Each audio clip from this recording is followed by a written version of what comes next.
Channel guys, this is your नारी।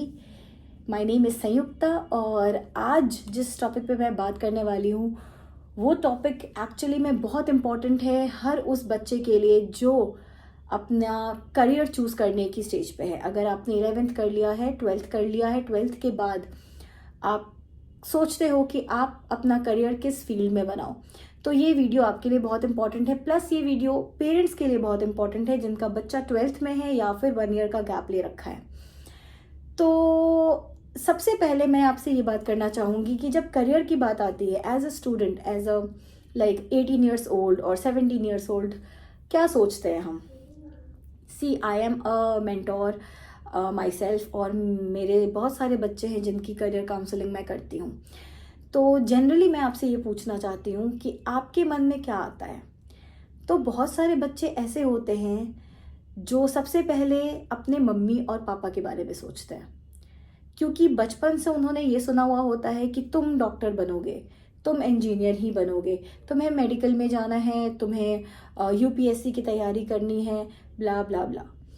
तो आपके में इतनी हिम्मत नहीं आ पाती कि आप अपनी बात उनके सामने रख पाओ और आपका अगर कोई डिफरेंट करियर ऑप्शन है तो आप वो कह पाओ कि नहीं, मैं ये नहीं, मैं ये करना चाहता हूँ। तो ऐसे बहुत सारे हैं। सेकेंडली, आप इंस्पायर्ड हो जाते हो कई बारी अपने दोस्तों से। अगर आपका दोस्त कुछ कर रहा है, किसी अलग फील्ड में उसका करियर होने वाला है या उसके पेरेंट्स उसका सपोर्ट कर रहे हैं, तो आपको लगता है क्यों ना इसी फील्ड में हम भी कर लें। फिर थर्डली, आप सोचते हो कि मैं ये भी कर सकता हूँ, मैं मेडिकल भी कर सकता हूँ, या फिर मेडिकल नहीं हुआ तो मैं रिसर्च में चला जाऊँगा, या फिर अगर आपने कॉमर्स ले रखा है तो आप सोचते हो बीबीए कर लेंगे, बीकॉम कर लेंगे। आपको पता नहीं है कि एक्चुअली में आपको करना क्या है। तो ये मल्टीपल थॉट्स आपके दिमाग में आ रहे होते हैं। तो सबसे पहले, अगर ये वीडियो मेरा पेरेंट्स देख रहे हैं तो आपके लिए मैं एक चीज़ ये कहना चाहूँगी कि पेरेंट्स, एक्चुअली मैं भी एक पेरेंट हूँ। हम बचपन से देख रहे होते हैं अपने बच्चे को। हमें पता होता है कि हमारा बच्चा मैथ्स में अच्छा नहीं है, हमें पता होता है कि बहुत मेहनत करता है वो मैथ्स में, फिर भी वो एक्सेल नहीं कर पाता या उसके नंबर नहीं आ पाते। फिर भी आप उसको फोर्सफुली कहते हो कि इंजीनियरिंग ही कर लो। फिर भी आप कहते हो कि बायोलॉजी लिया है तो क्या हुआ, तो बायो विथ मैथ्स लो। हमें पता है कि वो फेल हो सकता है, तो फिर हम ये क्यों करते हैं? सोसाइटी के प्रेशर में आकर के, अपने फैमिली के कुछ बच्चों को देख करके उनके प्रेशर में आकर के, हम एक बार ये क्यों नहीं सोचते कि हमारा बच्चा उस फील्ड में एक्सेल नहीं कर पाएगा और मेंटली वो बहुत प्रेशराइज्ड हो जाएगा, बहुत वीक पड़ जाएगा। मेरे टाइम पे मेरे पापा ने भी मुझे थोड़ा सा फोर्स किया था। बाद में वो समझ गए जब मैंने खुद बोला कि नहीं, मैं नहीं कर पाऊंगी, I fail. I was never good in maths. 1 साल मैंने बहुत तैयारी की थी तो मैं मैथ्स में अबव 80 लेकर के आई थी, बट मुझे पता है कि मैं कैसे लेकर के आई थी।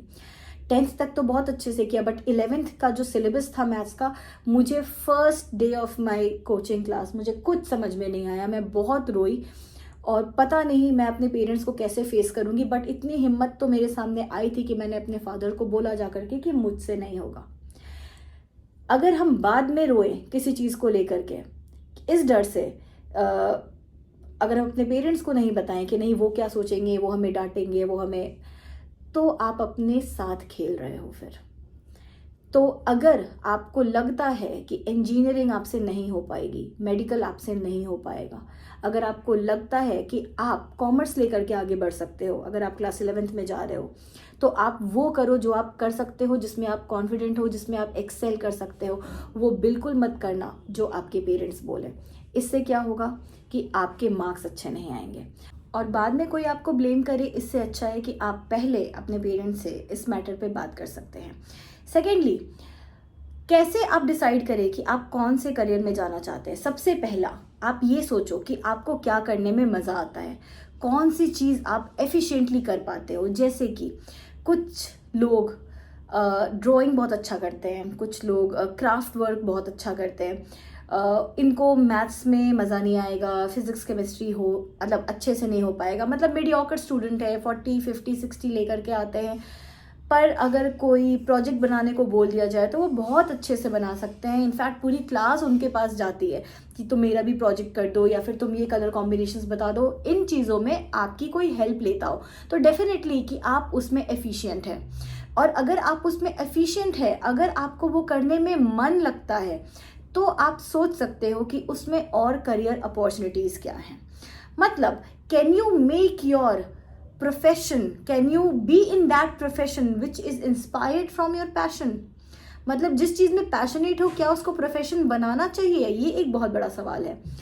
अगर आपका कुछ पैशन है, जैसे कुछ लोगों का डांसिंग पैशन होता है, सिंगिंग पैशन होता है, और उनको जितने भी गाने बोल दो आप गाने के लिए या कोई कॉन्सर्ट्स बोल दो तो वो बहुत ही पीसफुली एंजॉय करते हैं।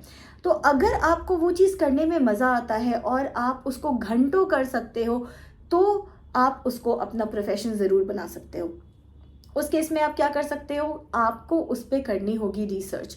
आपको देखना होगा कि how can be your this passion can be converted into a profession, and क्या आप उसमें पैसे बना पाओगे, क्या आपका उसमें करियर हो पाएगा।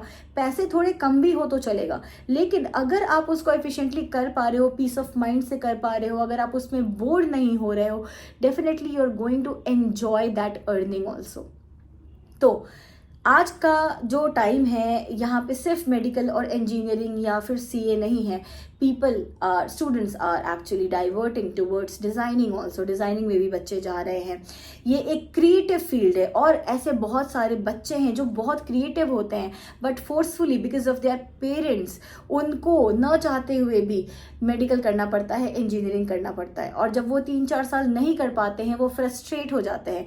तब जाकर के कई बारी पेरेंट्स को भी ये समझ में आता है, क्योंकि कई बारी मेरे पास ऐसे पेरेंट्स आए हैं जिनका बच्चा ज़बरदस्ती 2 ईयर्स से नीट की तैयारी कर रहा है बट उसका हो नहीं पा रहा है। एंड कभी अगर आप उनके बैक ऑफ द पेज आप उनका नोटबुक कभी भी आप देखोगे और अगर आपको बैक ऑफ द पेज पे कोई डूडलिंग दिख रही है, definitely that field is for him, but आपने उसको आइडेंटिफाई करने में देर कर दिया।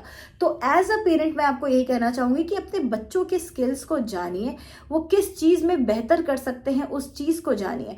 अगर आपको पता है कि आपका बच्चा is not meant for neat and not meant for engineering, आप उसको पुश मत कीजिए, फोर्स मत कीजिए, क्योंकि वहाँ पे वो मीडियोकर बन करके रह जाएगा। अगर आपका बच्चा क्रिएटिव है, अगर आपका बच्चा म्यूजिक में बहुत अच्छा है, डांस में बहुत अच्छा है, तो आप ज़रूर उस फील्ड में उस बच्चे को पुश कीजिए, वो उसमें ज़रूर एक्सेल करेगा। अगर आपका बच्चा स्पोर्ट्स में बहुत अच्छा है तो उसको स्पोर्ट्स में पुश कीजिए, वो उसमें ज़रूर एक्सेल करेगा। कभी आपने सोचा है कि अगर सचिन तेंदुलकर को हम अगर वो कोई इंजीनियर होता तो क्या उसको लोग जान पाते? 3 बार तो शायद वो भी फेल हुए थे 10th में, जैसा जितना मुझे पता है। तो अगर पेरेंट सपोर्ट नहीं करेंगे बच्चों को तो डेफिनेटली कौन करेगा? तो आपको अपना पेरेंट्स का धर्म और फर्ज निभाना है। अगर आपको पता है कि आपका बच्चा एक सर्टेन एक्टिविटी, सर्टेन चीज़ में बहुत अच्छा है, हमें उसको उसमें पुश करना चाहिए और वो ज़रूर एक्सेल करेगा। और आज का जो टाइम है, आज का जो एरा है, ये यहाँ पे बहुत सारे वेरिएशंस ऑफ फील्ड्स हैं जहाँ पे आप अपना करियर बना सकते हो। चाहे वो फोटोग्राफी हो, फुटबॉल हो, चाहे वो हो सकता है कि रिव्यूज़ बहुत अच्छे देता हो, बुक्स पढ़ने की उसको आदत हो, उसको पढ़ना बहुत अच्छा लगता हो, तो वो बुक्स के रिव्यू दे सकता है। तो फील्ड्स बहुत सारे हैं। It is just important to you to recognize these fields, to do the research on these fields, and then you can definitely help your kid. सो आज का ये सेशन पेरेंट्स के लिए भी था और बच्चों के लिए भी था। आप ज़रूर पता करें कि आप क्या बेस्ट कर सकते हो, और अगर आप सेटिस्फाइड हो कि आप इसको घंटों कर सकते हो and you can get a good earning from it, definitely आपको वो फील्ड चूज़ करना चाहिए। So that's it. आप मेरे चैनल को सब्सक्राइब करें, शेयर करें और लाइक करें, और मैं ऐसे सेशंस के साथ दोबारा आते रहूँगी। Till then, take care.